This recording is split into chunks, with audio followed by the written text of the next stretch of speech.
Continuing with our study of the Westminster Larger Catechism, we have designated this section the doctrine of God, or theology proper. We're dealing with question number 7. This is part 8 and installment number 9. Question number 7. The Westminster Divines ask, what is God? They answered number 7 by stating, God is a spirit, in and of himself infinite, in being, glory, blessedness, and perfection, all-sufficient, eternal, unchangeable, incomprehensible, everywhere present, almighty, knowing all things, most wise, most holy, most just, most merciful and gracious, long-suffering, and abundant in goodness and truth.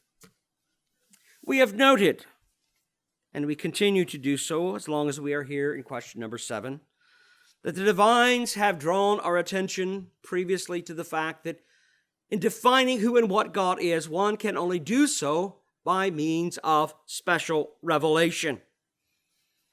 And that they began with the very concept that one must begin by understanding that God is spirit.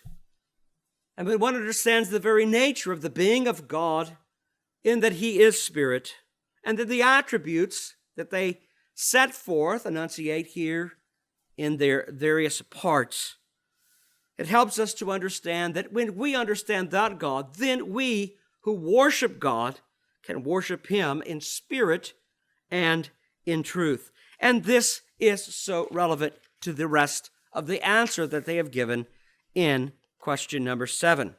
In the last presentation, we noted that the divines define God by stating that he is all-sufficient. But now we want to take up the next statement, dealing with the eternality of God's being. God is, as the Westminster Divines here declare, eternal. When we speak of the eternality of God, we are saying that God is in himself life. God is eternal. That is, God's life is from within himself. God does not have anything that he had a beginning in space and time, but actually has always been, always will be in the sense of what we are saying, and always will continue without end. Actually, the eternality of God is the absence of time, because time is something God created for man. And so time is irrelevant as it relates to God in that sense, for he is beyond time. And in that, speaking of that, that's how we apply this principle of eternality. God does not depend upon life apart from himself. He, in himself, is life, which is why we say he is the creator of all things. He is the creator of all life as we know it. And all life is sustained by God because he is true life. Thus, God has no beginning, no period of growth, no old age, or no end. In Psalm 29:10, we're told the Lord sits as king forever. Thus, our God is forever and ever. We are told this in Psalm 48 and verse 14. For this is God, our God forever and ever. He will be our guide even unto death. Thus we say God is not limited by space and time, or the succession of events in time. He created the world, and of course all that exists, and he has created it within space and time. God therefore sustains the changing realm of succeeding events and is conscious of every movement in history because he decreed all that exists, the totality of events and actions in time and space. We are told in Isaiah 46:10, declaring the end from the beginning and from ancient times things that are not yet done, saying, My counsel shall stand, and I will do all my pleasure.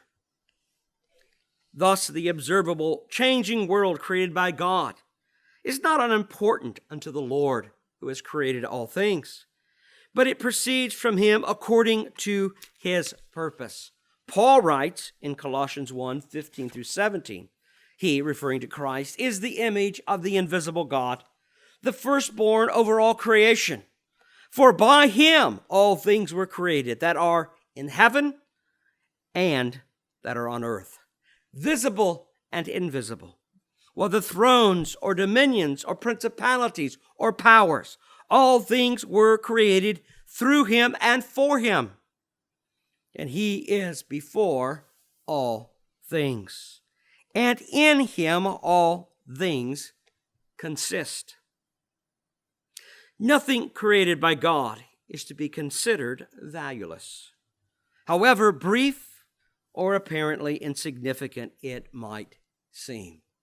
Our Lord Jesus in Matthew 10:27 through 30 states, Whatever I tell you in the dark, speak in the light, and what you hear in the ear, preach on the housetops. And do not fear those who kill the body, but cannot kill the soul, but rather fear him who is able to destroy both soul and body in hell. Are not 2 sparrows sold for a copper coin? And not one of them falls to the ground apart from your Father's will.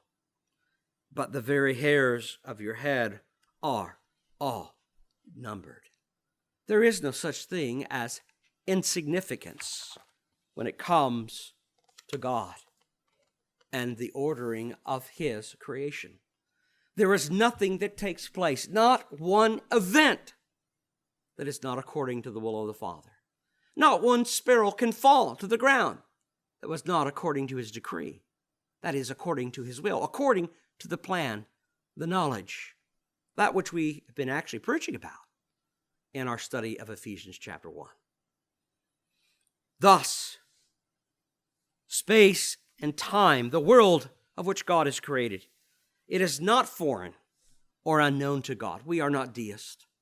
Our God is active in space and time, but that activity is through decree and then expressed in his divine providence, and that what he has planned and decreed comes to pass and cannot be thwarted or changed by man.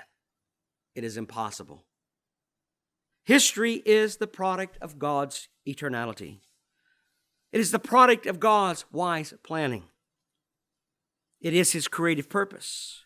It is his providential and his preservation under the goodness of God himself. God gives space and time its purpose and value. God does not negate time, but fulfills it. In it, his purposes are fully accomplished unto their appointed ends. In Christianity, then, eternity is not an abstract timelessness, but the eternal is a characteristic of the living God who is beyond and above, yet present at all times and in all places, creating and sustaining the space-time world and accomplishing his redemptive purposes in the fullness of time at the consummation of history, and then the final eternal state for believers in their resurrected bodies.